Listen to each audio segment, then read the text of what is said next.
क्या आपने कभी सोचा है कि इस दुनिया की शुरुआत आखिर कैसे हुई? हमारी परेशानियां, हमारे दुख और हमारी सबसे पहली गलती आखिर कहां से आई?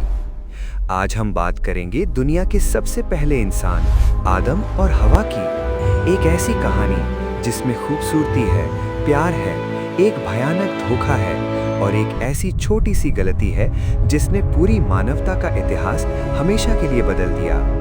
एक फल, एक शर्त और एक शैतान। आखिर उस दिन एडन की वाटिका में क्या हुआ था? परमेश्वर ने उन्हें क्यों निकाला? आज की वीडियो आपके रोंगटे खड़े कर देगी, इसलिए वीडियो को आखिर तक जरूर देखें, क्योंकि इस कहानी में छुपा आखिरी लेसन आपकी जिंदगी को देखने का नजरिया बदल देगा। बहुत समय पहले, जब दुनिया में कुछ नहीं था, तब परमेश्वर ने आसमान, जमीन, समुंदर, पेड़ पौधे और जानवरों को बनाया।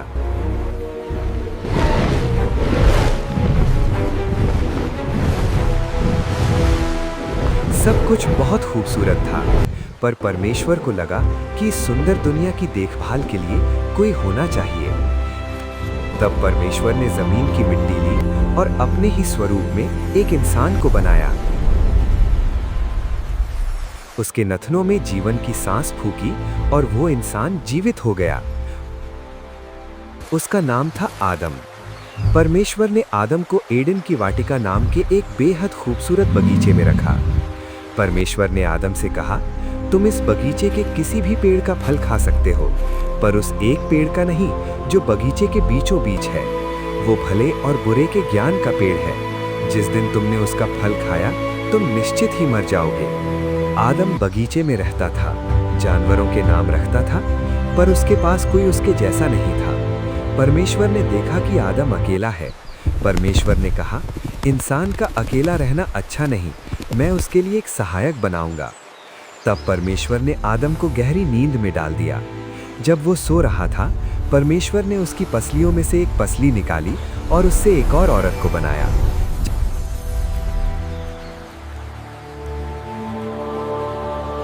जब आदम की आंख खुली और उसने उसे देखा, तो वो समझ गया कि ये उसी का हिस्सा है। आदम ने उसका नाम रखा हवा, क्योंकि वो सभी जीवित लोगों की मां बनने वाली थी। दोनों एडन की वाटिका में बेहद खुश थे, पर इस खुशहाली को किसी की नजर लगने वाली थी। बगीचे में एक सांप था, पर यह कोई आम सांप नहीं था। इसके रूप में शैतान था। वो सभी जानवरों में सबसे ज्यादा चालाक और धोखेबाज था। एक दिन सांप हवा के पास आया और बड़ी मीठी आवाज में पूछा, क्या सच में परमेश्वर ने कहा है कि तुम इस बगीचे के किसी भी पेड़ का फल नहीं खा सकते? हवा ने जवाब दिया, नहीं, हम सभी पेड़ों का फल खा सकते हैं।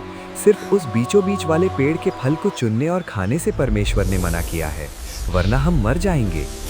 सांप मुस्कुराया और बोला, तुम बिल्कुल नहीं मरोगी।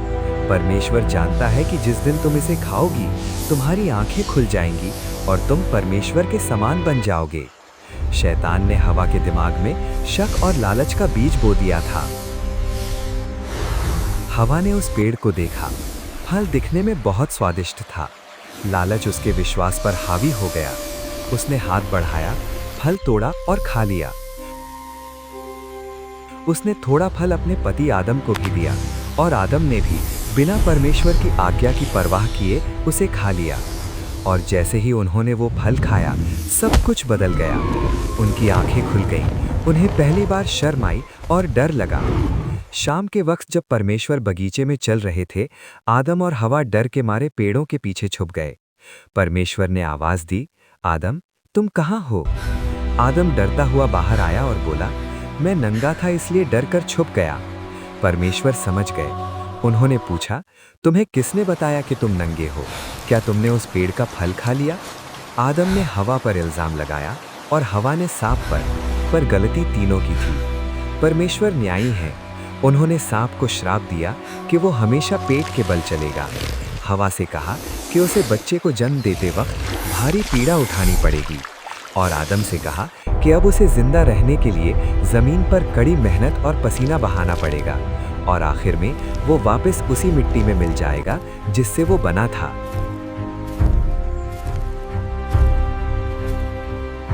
परमेश्वर ने आदम और हवा को एडन की वाटिका से हमेशा के लिए निकाल दिया। उस बगीचे का रास्ता बंद कर दिया गया।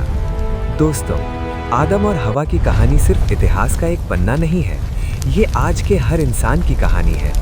इस कहानी से हमें सबसे बड़े लेसन मिलते हैं। पहला, शक और लालच सबसे बड़ा दुश्मन है। शैतान ने हवा पर जोर जबरदस्ती नहीं की थी, उसने सिर्फ उसके दिमाग में शक पैदा किया। दूसरा, कर्मों का फल हर छोटे बड़े फैसले का एक नतीजा होता है। और तीसरा, जिम्मेदारी, अपनी गलतियों की जिम्मेदारी लेना ही सुधार की पहली सीढ़ी है। क्या आपको लगता है कि अगर आदम और हवा उस दिन वो फल ना खाते तो आज दुनिया कैसी होती? मुझे कमेंट्स में ज़रूर बताएं। अगर इस कहानी ने आपको थोड़ा भी प्रभावित किया हो तो इस वीडियो को लाइक करें और अपने दोस्तों के साथ शेयर करें। और हाँ, ऐसी ही शानदार स्टोरीज के लिए हमारे चैनल को अभी सब्सक्राइब करें और बेल आइकन दबाना ना भूलें। मिलते हैं अगली वीडियो में, तब तक अपना और अपनों का ख्याल रखें। धन्यवाद।